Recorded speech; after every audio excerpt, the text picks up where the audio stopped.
Hello students. बच्चों, पिछली class में हमने गति का ग्राफ्य निरूपण को हमने पूरा समझ लिया था। ठीक है, जिसमें दो तरह के ग्राफों को हमने समझा था। ठीक है, अब ज़्यादा समय ना वेस्ट करते हुए हम उसी अपने टॉपिक में आगे बढ़ते हैं। तो हमारा अगला टॉपिक जो है वो है बच्चों गति के समीकरण, और ये अपने आप में काफ़ी इम्पोर्टेंट टॉपिक है। ठीक है, ये इम्पोर्टेंट टॉपिक है। ठीक है, तो इसमें क्या पढ़ेंगे हम? गति के समीकरण पढ़ेंगे, उनका प्रूफ देखेंगे कि मतलब ये समीकरण जो है वो कैसे बनी। ठीक है, तो यही सब है। तो पढ़ते हैं इसको और समझते हैं। तो बच्चों क्या लिखा है? गति के 3 समीकरण होती हैं। गति की कितनी समीकरण होती हैं? 3। कौन कौन सी? आपके सामने लिखी हुई हैं। पहली समीकरण होती है v equals to u plus a t. दूसरी इक्वेशन होती है s equals to u t plus half a t square. ठीक है, और थर्ड इक्वेशन क्या होती है? V square equals to u square plus 2as। ठीक है, v क्या होता है? v हम किसको कहते हैं? अंतिम वेग को। u हम किसे कहते हैं? प्रारंभिक वेग को। a हम कहते हैं त्वरण को, और t हम कहते हैं समय को। ठीक है, s हम किसे कहते हैं? दूरी को। u हम प्रारंभिक वेग को, t हम समय को, a त्वरण, t समय। ठीक है, तो सारी चीज़ें आप जानते हैं कि v u a s किसे हम कहते हैं।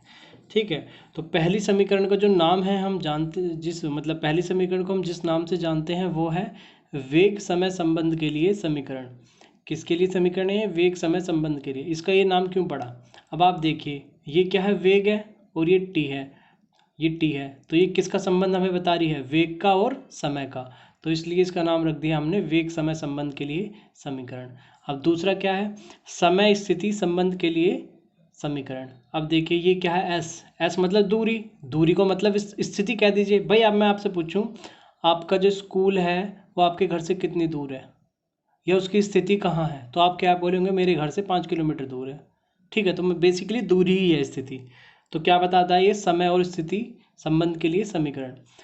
तो स्थिति और समय टी, तो इसके लिए इसका नाम रख दिया है समय स्थिति संबंध के लिए समीकरण। दूसरा क्या है? वेग स्थिति संबंध के लिए समीकरण।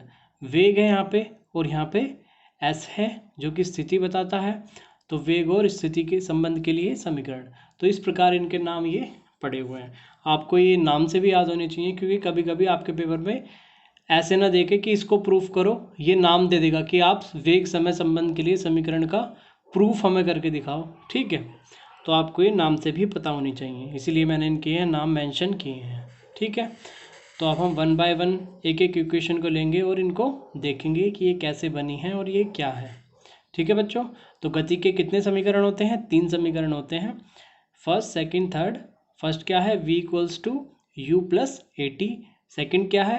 s equals to u t plus half a t square. और थर्ड क्या है? V square equals to u square plus 2as। ठीक है, इनके नाम हमने आपको समझा दिए। अब क्या करेंगे? हम अपना पहला समीकरण पढ़ते हैं। ठीक है बच्चों, तो पहला समीकरण है बच्चों हमारा, अब इसको हम समझते हैं। ठीक है भाई, चलिए। तो आपको अपने सामने स्क्रीन पे ये ग्राफ दिख रहा होगा बच्चों। ठीक है, इसी ग्राफ की सहायता से हमें क्या करना है? अपना गति का जो हमारा पहला समीकरण होता है उसको हम प्रूफ करेंगे कि ये कहाँ से, मतलब जो बना है, हमने पढ़ा था क्या था वो गति का पहला समीकरण? v equals to u plus a t, कि वो इस ग्राफ की सहायता से हम उस इक्वेशन को बनाएंगे। ठीक है, चलो तो स्टार्ट करें। चलिए भाई, तो ये ग्राफ है हमारा। ठीक है, अब ये ग्राफ है, ये क्या है भाई? इसकी एक्स एक्सिस है, ये क्या है? इसकी वाई एक्सिस है। तो इसमें एक्स एक्सिस पे लेंगे हम समय को। किसको लेंगे बच्चों? समय को। यहाँ लिख लेता हूँ मैं टाइम। ठीक है भाई, किसी को कोई प्रॉब्लम? ठीक है, और वाई एक्सिस पे लूँगा मैं वेलोसिटी को। किसको लूँगा बच्चों? वेलोसिटी। ठीक है, कोई प्रॉब्लम? ठीक है, तो क्या लिया मैंने? एक्स एक्सिस पे लिया मैंने समय को, और वाई एक्सिस पे मैंने लिया वेलोसिटी को। तो ये मेरा कौन सा ग्राफ हो गया? वेलोसिटी टाइम ग्राफ, जो कि हमने पिछली क्लास में पढ़ा था। ठीक है, जब आपको हमने पिछली क्लास पढ़ाई थी तो आपको एकदम से याद होना चाहिए कि वेलोसिटी टाइम ग्राफ के भी अंदर जो स्लॉप बनता है, क्या बोल रहा हूँ मैं बच्चों? वेलोसिटी टाइम ग्राफ में जो स्लॉप बनता है, ठीक है, वो हमें किसकी वैल्यू देता है, वो हमें त्वरण की वैल्यू देता है। किसकी वैल्यू देता है बच्चों, त्वरण की वैल्यू देता है। ठीक है, याद आया आपको? चलो इस बात को लिख लेते हैं, इस बात को लिख लेते हैं कि वेग समय ग्राफ की ढाल। अब आप सोच रहे होंगे ढाल क्या है बच्चों, स्लोप को हिंदी में कहते हैं ढाल। ठीक है, तो वेग समय ग्राफ की ढाल या फिर स्लोप हमें क्या देता है बच्चों, त्वरण देता है। क्या देता है, त्वरण की वैल्यू देता है। ठीक है, क्लियर है यहाँ तक सभी को? चलिए, तो अभी तक तो हमने वही देखा जो हमें पता है। अब देखते हैं भाई हम कैसे करेंगे इसको। अब एक बात और लिख लीजिए साथ साथ, क्या है भाई, हम ये भी जानते हैं कि हम क्या जानते हैं, हम त्वरण का फॉर्मूला भी जानते हैं कि त्वरण क्या होता है। क्या होता है बच्चों त्वरण? और हमें ये भी पता है कि हम त्वरण को किससे प्रदर्शित करते हैं, स्मॉल ए से प्रदर्शित करते हैं। तो स्मॉल ए का क्या फॉर्मूला होता है बच्चों, वेग परिवर्तन। याद कीजिए, वेग परिवर्तन की दर को हम क्या कहते थे, क्या कहते थे, त्वरण कहते थे। तो इसका फॉर्मूला होता था वेग परिवर्तन बटा समय। ठीक है, याद आया आप सभी को? जिसको हम क्या कह रहे थे, एकांक समय में जो भी वेग परिवर्तन होता है उसको हम क्या कह देते थे, त्वरण कह देते थे। ठीक है, तो उसी के हेल्प से ये हमारा फॉर्मूला बना था। ठीक है, चलिए भाई ये बात हमारी हो गई। ठीक है, अब इसको और खोल के लिख लेते हैं फॉर्मूले को। ठीक है, ये कुछ नहीं है, तो ए इक्वल्स टू क्या हो जाएगा, वेग परिवर्तन हम कैसे करते थे, वेग परिवर्तन हम कैसे करते थे कि अंतिम वेग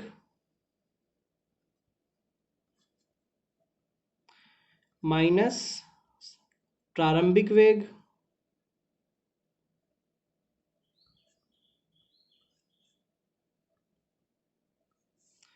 डिवाइडेड बाय समय। ऐसे ही तो निकालते थे बच्चों वेग का परिवर्तन हम। याद नहीं आ रहा तो त्वरण वाली वीडियो देखिएगा। ठीक है, तो ये हो गया हमारा। ठीक है, तो अभी तक हमने क्या किया, जो जो हमें पता था वो हमने लिख लिया। क्या क्या लिखा बच्चों, हमें पता था कि जो भी वेग समय का जो ग्राफ होता है उसमें जो ढाल बनती है, जो स्लोप बनता है, वो हमें किसकी वैल्यू देता है, त्वरण की। फिर हमने त्वरण का फॉर्मूला लिख लिया। त्वरण का फॉर्मूला क्या होता है, वेग परिवर्तन बटा समय। वेग परिवर्तन का को हम कैसे निकालते हैं, अंतिम वेग माइनस प्रारंभिक वेग। अंतिम वेग मतलब जो कि बाद वाला वेग होता है, और प्रारंभिक वेग जो उसका शुरू का वेग होता है। ठीक है बच्चों, अब इस ग्राफ को आप समझिए थोड़ा सा। बच्चों सोचो, अगर मैं इस ग्राफ को यहाँ से ले लेता, ऐसे ऐसे ले लेता, यहाँ से इस तरह से ले लेता, तो मेरा प्रारंभिक वेग क्या हो जाता, क्योंकि ये तो मूल बिंदु है, यहाँ तो सब कुछ शून्य होता है, मैंने आपको बता रखा है। तो इसका प्रारंभिक वेग यहाँ पे कितना हो जाता, 0। ठीक है, तो मैंने 0 ना लेके मैंने अपनी वस्तु को मान ला, मतलब वो चली तो 0 से शुरू होगी कभी। ठीक है, लेकिन मैं उसकी वो वाली स्थिति ले रहा हूँ जहाँ पे उसका प्रारंभिक वेग मैंने मान लिया कुछ भी होगा, कुछ भी होगा उसका प्रारंभिक वेग मैंने मान लिया, मैंने यहाँ से देखा तो उस वक्त उस वस्तु का जो वेग था वो था, मान लिया मैंने u था। क्या था बच्चों, u था। यहाँ लिख लूँ, u था यहाँ पे, मतलब जो वेग है उसका u है। क्लियर है? चलिए भाई ये बात हमारी क्लियर हो गई। और यहाँ पे हम जब हम यहाँ पे देख रहे हैं, मान लिया यहाँ पे वस्तु का जो वेग है वो क्या है, इसको मैं इसको यहाँ पे मिला देता हूँ, इसको मैं इस पे मिला देता हूँ इस तरह से। ठीक है बच्चों, अब मान लीजिए इस कंडीशन पे बिंदु बी पे वो वस्तु आ गई, तो उसका वेग मान लिया मैंने v था। क्या था बच्चों, v। ठीक है भाई, v को मैं यहाँ थोड़ी लिख दूंगा, क्योंकि वेग की तो मेरी लाइन ये वाली है, तो वेग को मैं इसी लाइन पे तो प्रदर्शित करूंगा, इसीलिए मैंने ये वाली लाइन खींची, ताकि इसको मैं सामने से यहाँ लाके इस लाइन पे प्रदर्शित कर सकूँ। ठीक है, क्योंकि ये वाली जो एक्सिस है मेरी वेग वाली तो है। ठीक है, तो क्या देखा मैंने, बिंदु ए पर जो हमारी वस्तु है कोई भी, उसका वेग क्या है, u। और जब वो बिंदु बी पर आ गई तो उस वस्तु का वेग क्या मान लिया मैंने, v मान लिया। ठीक है, यहाँ तक किसी को कोई प्रॉब्लम? ठीक है, अब मान लिया भाई मैंने, अब जब वो बिंदु ए से बिंदु बी पे आई है तो उसको कुछ ना कुछ समय तो लगा होगा बच्चों उसको, तो उस समय को प्रदर्शित करने के लिए मुझे इस बिंदु पे जाना पड़ेगा, मतलब इस वाली एक्सिस पे जाना पड़ेगा, समय वाली एक्सिस पे। तो क्या करूँ मैं, इसको मिला देता हूँ यहाँ से समय वाली एक्सिस पे। ठीक है, कैसे, परपेंडिकुलर डाल के। ये मैंने इस तरह से इसको यहाँ मिला दिया। ठीक है बच्चों, तो मान लिया मैंने ये वो उसको ए से बी पे आने पे कितना समय लगा, टी समय लगा बच्चों। कितना समय लगा, टी समय लगा। ठीक है, समझ रहे हैं आप लोग? सिंपल है ये, इसमें कोई वो नहीं है हार्ड वाली बात। ठीक है, इसको मैं ठीक से लिख देता हूँ आपके लिए। ठीक है, तो यहाँ पे कितना समय लगा है वस्तु को, टी समय लगा है, और इस एक्सिस पे हम ले रहे हैं टाइम को।